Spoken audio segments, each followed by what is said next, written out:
Velkommen tilbage til min videodagbog, og først rigtig godt nytår. Sidst vi mødtes, det var under valgkampen, hvor jeg opfordrede jer til at stemme på mig, og tak fordi I vil støtte mig. Og det lykkedes, jeg er jo kommet ind, jeg sidder faktisk herinde på Borgen, og det her det er mit kontor, som jeg stadigvæk er i gang med at indrette. Livet på Christiansborg er meget spændende, jeg har været her i 2 måneder nu, og I er garanteret lidt nysgerrige efter at vide, hvad det er, jeg har gået rundt og lavet herinde.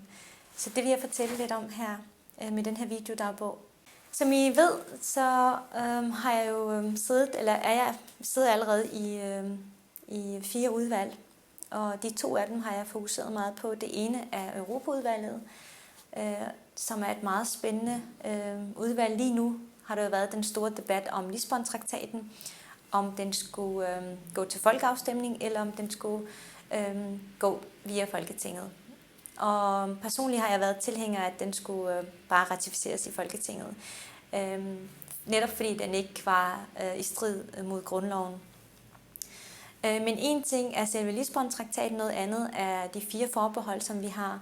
Og meget tyder på, at vi også kommer til at tale om dem det næste stykke tid. Så det vil I også komme til at høre meget fra mig fremover. Et andet område, det skal lige siges, ind under Europaudvalget, så sidder jeg som ordfører for de indre og retlige anliggender, så det bliver spændende at se, hvad for nogle temaer jeg kommer til at tage op fremover. Udover Europaudvalget, så sidder jeg i Kulturudvalget, som er også et meget spændende, meget interessant udvalg, og der vil jeg komme til at sidde med mangfoldigt kultur. Men lige nu, der kører vi på Danmarks Radios desværre meget dårlige økonomiske situation, som også har en konsekvens for kvaliteten. Og det er jo lidt ærgerligt, når DR er det eneste public service, vi har. Så det vi har gjort, det er blandt andet få nogle af de andre partier, Ny Alliance, SF, Enhedslisten, Radikale med, til at opfordre Brian Mikkelsen, kulturministeren, til at kigge på sagen, fordi vi mener, at DR skal ikke lide under den økonomiske konsekvens, DR-bygningen. Altså produktionen skal ikke lide under de økonomiske konsekvenser, bygningen har haft. Men udover det, så vil jeg også beskæftige mig med noget ligestillingspolitik i kultur, og som sagt kulturel mangfoldighed. Derudover så sidder jeg i 2 andre udvalg, boligpolitik og socialpolitik, som jeg vil også fokusere på. Men lige pt. Er det som sagt Europa og kultur. Ja, hverdagen herinde på Christiansborg er faktisk ret hektisk, med masser af møder, som man skal til, og debatter inde i Landstingssalen. Og så har vi derudover gruppemøder hver morgen i Socialdemokratiet, hvor vi diskuterer nogle aktuelle temaer eller et politikområde.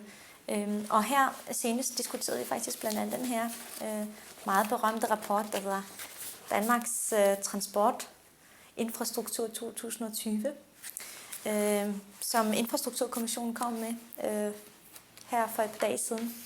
Og det er en interessant rapport, fordi den netop kigger på dels Danmark i sin helhed med et meget mere bedre og effektiv transportstruktur.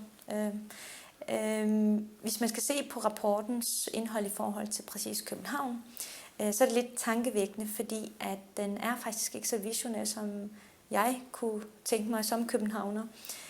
Forslagene i forhold til København går blandt andet ud på, hvis vi skal summere det op i 2 punkter. Det ene, det er faktisk det er udbygningen af Frederikssunds motorvej, som kan måske have lidt aflastning for trafikken i København.